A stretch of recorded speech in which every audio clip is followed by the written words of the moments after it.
As events on the 2013 ASP World Tour unfold, much is at stake. Heats that are shaping the outcome of the World Championship title race. Heats that will chart the upward rise, the occasional dip, or the downward spiral of a surfer's career. The line separating triumph from despair is fine. The balance between winning and losing, delicate. Heat Redux will analyze these heats and break down those moments where everything is on the line. And I'd heard the crowd blow up, and Miguel was like pale white, just like... You can watch that air 100 times and it still doesn't look real. Where in the end, what matters most after the scores have dropped and the cheers have died away is which surfer gets to pull in a jersey for the next heat. Which surfer ultimately gets the chance at taking the biggest prize.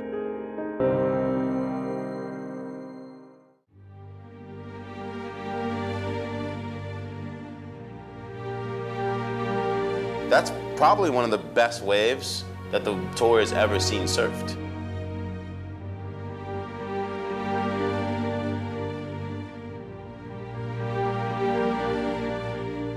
With every generation of surfers, there are those that define what progression in the sport means. In the past 5 years, a new crop of young surfers have redefined the look of modern competitive surfing. This level of progression was taken up another step at the 2013 Oakley Pro Bali, when one 20-year-old Hawaiian sent shockwaves throughout the surfing world. Coming into the last heat of the first day of competition held at the high-performance wave of Karamas, the crowd waited with anticipation as John Florence took on fellow Hawaiian rookie Sebastian Zietz and Brazilian Miguel Pupo. As the heat got underway, Karamas began to deliver a canvas for some of the World Tour's most exciting surfers to display their talent. John Florence just in a nice tube there, and there it is, he's painting it, drops the hands back and really lays into that turn. Injury affecting him? Still no. Taking off behind him now, Sebastian Zietz deep in the barrel, and he will punch his way through that curtain, and he's going to lay down a couple of big tracks of his own, so a good exchange between these two guys. This emphatic opening exchange would give Florence a 9.87 and Zietz a 9.57. With the Brazilian Pupo scoring a 7, the heat was anyone's game. Zietz would try and up the ante on his next wave. This is a good looking wave for Sebastian Zietz. Out of the tube, looking to finish off with some big turns on the inside, winds out that big carve. Zietz' 8.93 ride would put the pressure on his fellow competitors, with Florence only able to answer back with a high 7. As the heat entered its closing stages, Zietz would look to put the nail in the coffin and continue his recent run of form. That's Seabass getting another great tube ride and nailing it. Beautiful re-entry, getting fins free. With Zietz earning a near-perfect 9.80 for his barrel turn combo, it would leave Florence needing a near-perfect score to win the heat. We're just on 5 minutes, 20 seconds to go, and it sets up an exciting final stage to this clash as we see John Florence land one of the biggest aerials ever seen in World Tour competition. John Florence's huge full rotation alley-oop would be the largest aerial maneuver executed in competitive surfing history. This 10-point ride earned him a near-perfect heat total of 19.87 and would unbelievably combo Zietz, who himself had scored an almost faultless 19.37. With the crowd left speechless by what they had just witnessed, Florence arrived on the beach, seemingly lost for words himself. John, mate, you've done some airs in your time, but I mean, even you look pretty stoked with that one. Yeah, I don't know, I was like in the air and then I saw the bottom and everything just happened so fast and I just like landed perfect, and I think I claimed it super hard, but I mean, I was super stoked. I think it was more of a mental thing. He free surfs like that, and he's always trying that in his free surf, so when he gets in a heat and he needs to do it, he just goes for it, and I think he just has no nerves. This tight exchange between Florence and Zietz was the latest chapter in a developing rivalry between the young Hawaiians. I was excited about this heat because Seabass and John have a little bit of a friendly rivalry. As the heat got underway, the Hawaiians went blow for blow on a classic high-performance Karamas set.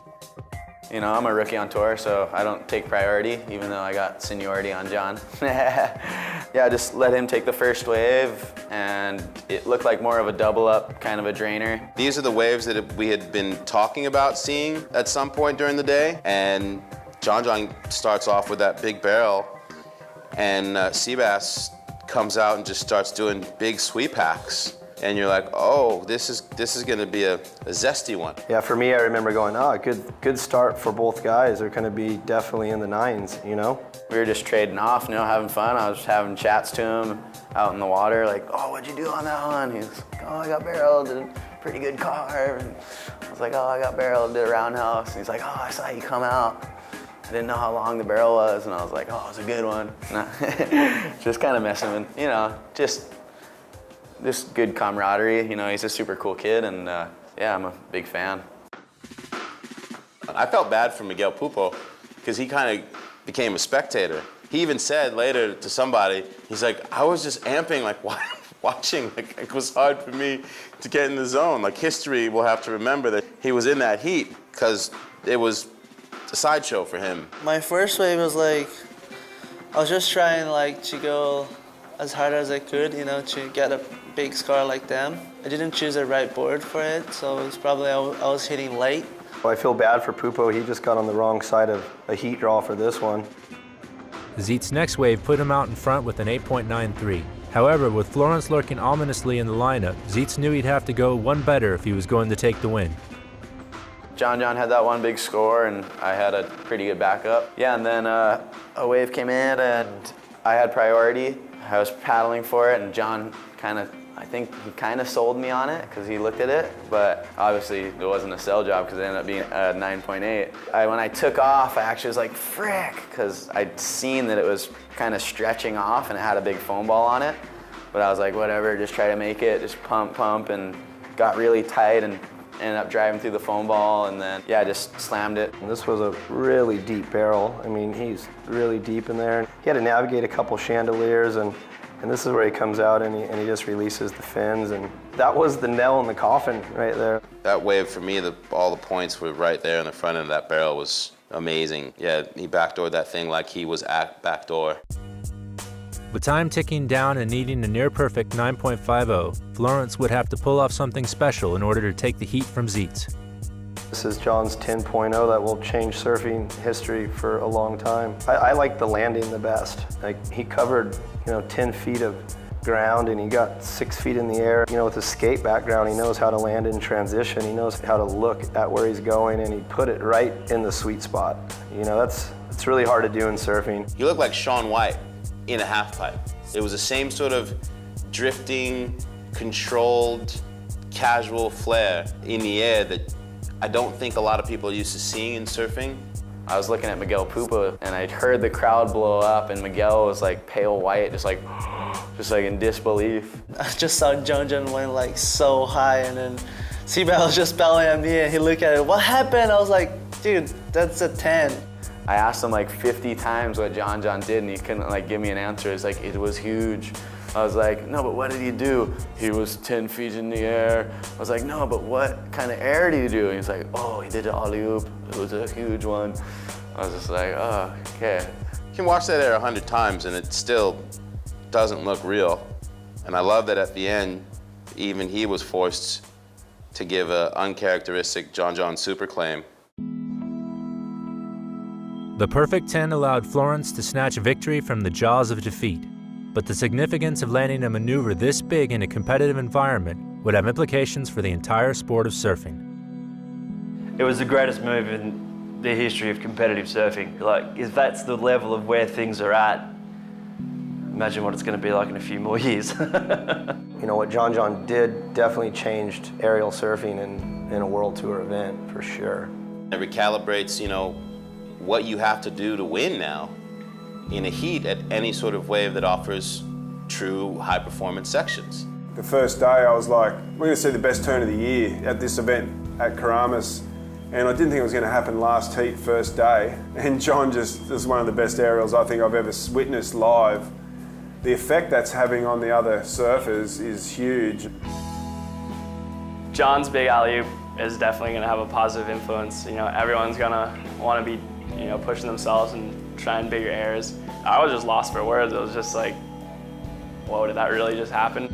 John always did crazy things. I like to watch him surfing. That's how we push each other. After that heat with John and Seabass, Kelly paddled straight out. He's a 41-year-old kid, and what did he do for his entire session? Practiced alley-oops. 11-time world champion, straight out and goes, oh, I gotta go do some work. I wouldn't say what John did was anything new. It was just bigger than you've seen, you know. But to go, 6 feet out and fully rotate it and land it back in the, the right part of the wave with just plenty of speed is, that's a thing of beauty.